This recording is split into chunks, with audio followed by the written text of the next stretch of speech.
Yo, hey. It start making sense when you realize the lies. I hate to say it, but your protesting is ill-advised. You put your life into the hands of a bunch of silly guys. It's a contradiction and freedom has to be legalized. For example, when a cop shooting a black man, you focus on the racism, ignoring all the statism. Holding signs, riding, it's not about to save him, cause you must have forgot that that's the power that you gave him. Hello everybody, and new day, new name, new episode of this podcast. Hope everyone is doing well today. Hope you're having a wonderful Friday morning. Thank God that it's Friday, and I am just in a mood to talk. I need to talk to you. And there's a lot that's been going on lately, and I had a really interesting political discussion recently that I kind of wanted some of you to be privy to, because I'm going to speak extremely generally and not give any specific names, so no problem. First of all, credit goes to Eric July and Backwards for the new intro.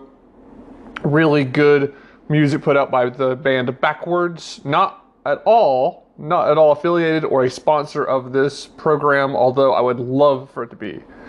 Oh man. But these friends that came over, this was the 24th,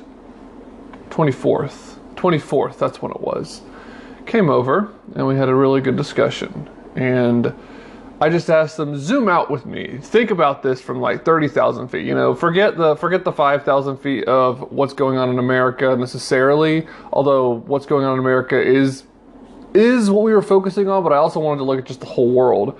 But look at what's going on in this country. Look at what's going on in the world as if you're like an alien arriving from a different planet, or as if you're looking at this just as objectively as you can.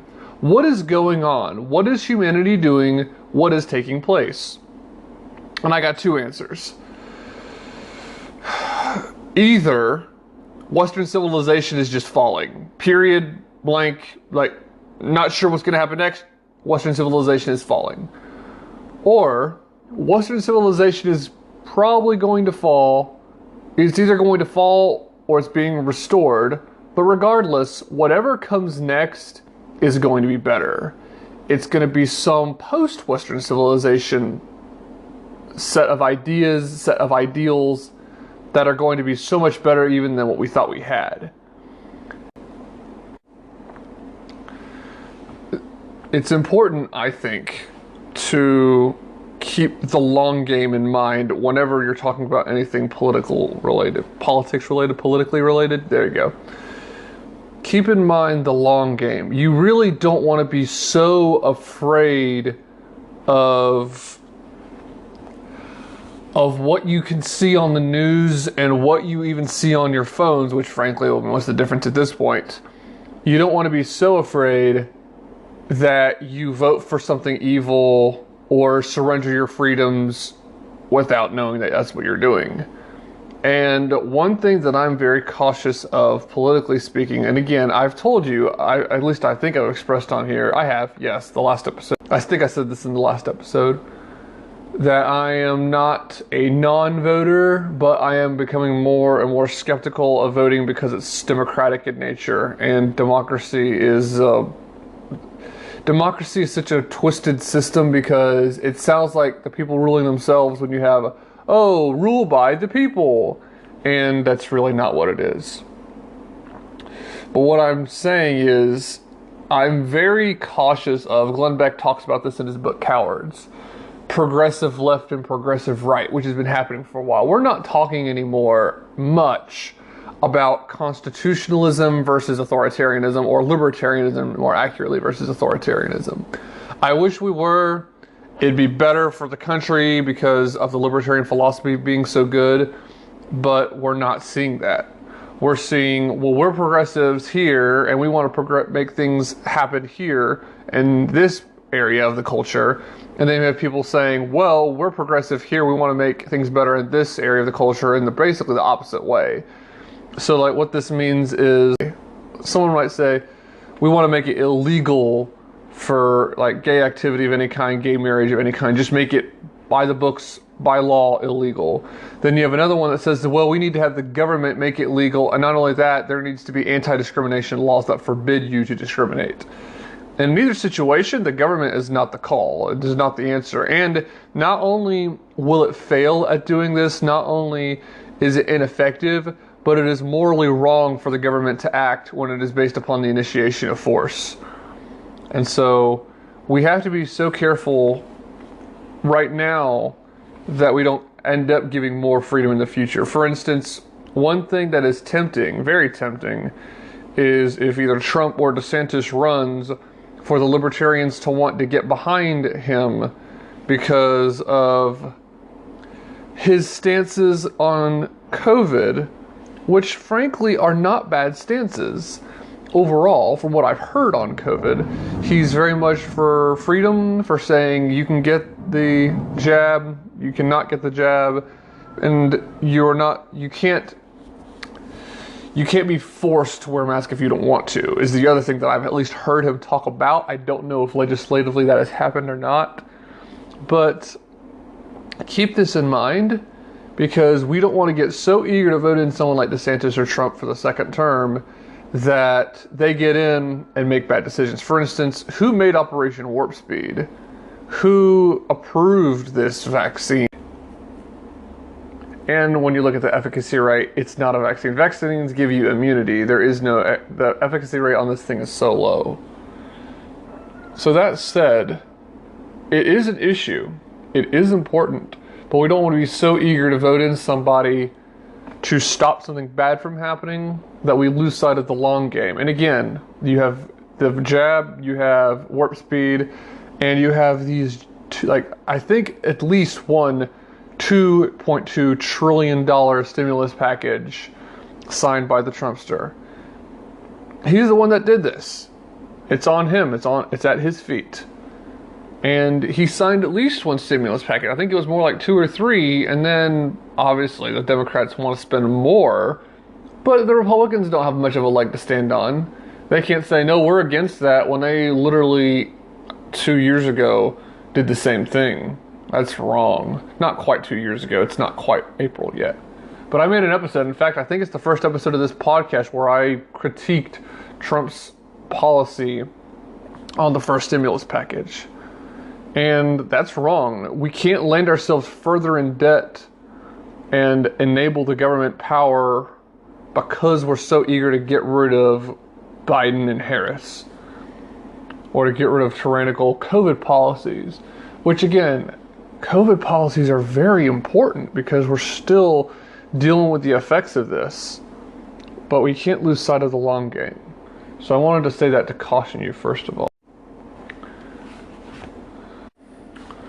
But usually people listen to this show as well for some kind of a review of what's going on this week. In the news by the Daily Wire, report, call between Biden and Zelensky did not go well, but Ukrainian and American officials deny anonymous leaking, by Tim Meads on January the 28th, 2022, today. President Joe Biden chatted with Ukrainian President, oh man, I'm going to really brutalize this, Volodymyr Zelensky to discuss the potential military conflict between Ukraine and Russia on Thursday. But according to a report citing anonymous sources, the call did not go well. CNN first reported this story on Thursday evening, causing both the White House and the Ukrainian government to respond and dismiss any anonymous leaking about the call as completely false. The call reportedly lasted 1 hour and 20 minutes and was described as candid by the two leaders, but the two countries reportedly did not see eye to eye on how much a threat Russia truly posed. On the call, which the Ukrainian official described as long and frank, Biden warned his Ukrainian counterpart that a Russian attack may be imminent, saying that an invasion was now virtually certain, once the ground had frozen later in February, according to the official. Zelensky, however, said his position was that the threat from Russia remains dangerous but ambiguous, and it is not certain that an attack will take place, the official said. CNN's Alexander Marquardt gave more insight, claiming that sources told CNN that Biden told Zelensky point blank that Ukraine was about to be, quote, sacked. Quote, a Russian invasion is now virtually certain once the ground freezes, Biden said to Zelensky. A senior Ukrainian official told at CNN, Kiev could be sacked. Russian forces may attempt to occupy it. Quote, prepare for impact, quote, Biden said, according to this official. Marquardt tweeted. A Russian invasion is now virtually certain once the ground freezes, Biden said to Zelensky. A senior Ukrainian official told at CNN, Kiev could be sacked. Russian forces may attempt to occupy it. Prepare for impact, Biden said, according to this official. So I just read the tweet, but it's the same thing as what was quoted in the article. Back to the article. That tweet prompted White House National Security Council spokesman Emily Horn to deny those words were ever said by Biden. This is not true, Horn rebutted. President Biden said that there is a distinct possibility that the Russians could invade Ukraine in February. He has previously said this publicly, and we have been warning about this for months. Reports of anything more or different than that are completely false. And she said that in a tweet. Anonymous sources are leaking falsehoods, CNN reported that they were told by a White House spokesperson. For their part, Ukrainian officials also denied the report, claiming that CNN's reports were completely false. President of #Ukraine spokesperson stated that some reports regarding today's conversation of President Zelensky and President Biden are completely false.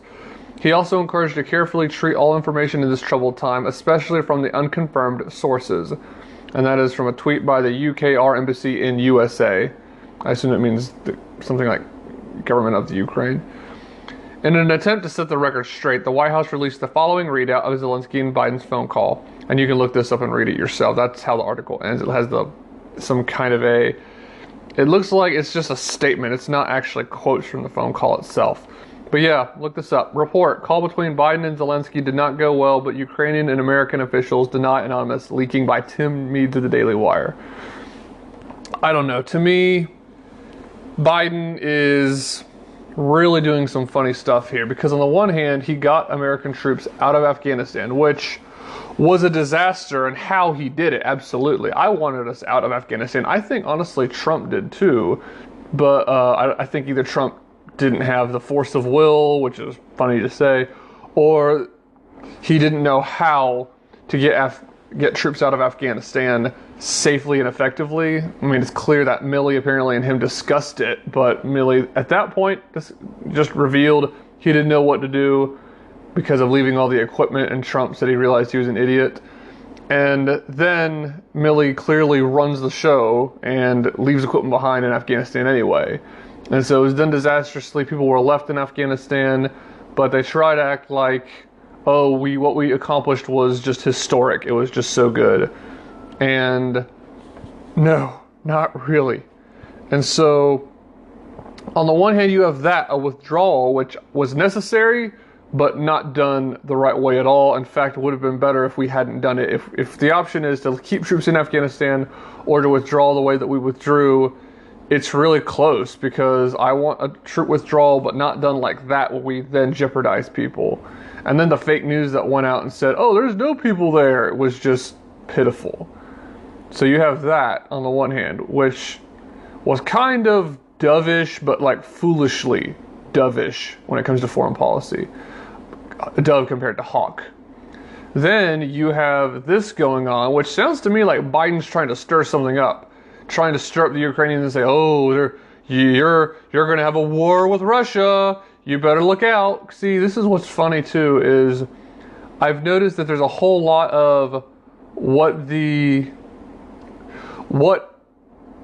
Biden does is something he accused Trump of doing. I've just noticed that repeatedly. Like, he actually seems to be a racist, or at least was. He actually is a cold, mean person, and Trump probably was too, but Biden is just as bad. And you name it, there's just a list of colluding with China instead of the accusation that Trump colluded with Russia. But here's the thing, because of this, I think Biden has his guard up, and he's really trying to stick it to Russia and beat war drums with them and intimidate them.